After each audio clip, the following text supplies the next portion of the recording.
ত্বকের রঙের সাথে মিলিয়ে আপনি ঠিকই ঠোঁটে লাগিয়েছেন রঙিন লিপস্টিক, তবে তা বোঝার উপায় নেই, যাকে বলে নুড লিপস্টিক। তবে এই নুড লিপস্টিকে ঠোঁট সাজাতে জানতে হবে কিছু কৌশল, তা নিয়েই এবারের আয়োজন। বিগত বছরগুলোতে নুড লিপস্টিক ভীষণভাবে ট্রেন্ডি। রোজকার অফিস কিংবা বড় কোনো পার্টি সবখানেই চলে এই নুড লিপস্টিক। কিন্তু অনেক সময় নুড লিপস্টিক ঠোঁটে লাগালে দেখতে আরো বেশি ফ্যাকাশে দেখায়, তাই নুড লিপস্টিক দেওয়ার আগে হতে হবে কৌশলী। নুড লিপস্টিক যেহেতু ব্রাউন বা বেজ টোনের হয়, তাই স্কিন টোনের সাথে তা অনেক সময় হালকা মনে হয়। সেক্ষেত্রে ব্যবহার করতে হবে ব্লাশিং কিংবা ব্রোনজার।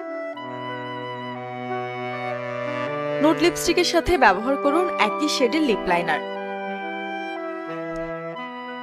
অনেক সময় ম্যাট নুড লিপস্টিক ব্যবহারে ঠোঁট বেশ শুষ্ক দেখায়, ঠোঁটের ত্বকের ভাঁজগুলো দেখা যায়। তাই ক্রিমি টেক্সচারের নুড লিপস্টিকের ব্যবহারই এক্ষেত্রে সবচেয়ে নিরাপদ। আর আপনার ঠোঁট যদি হয় পাতলা, তবে ফ্রস্ট টেক্সচার এড়িয়ে যান, নয়তো আপনার ঠোঁট আরো ছোট ও পাতলা দেখাবে।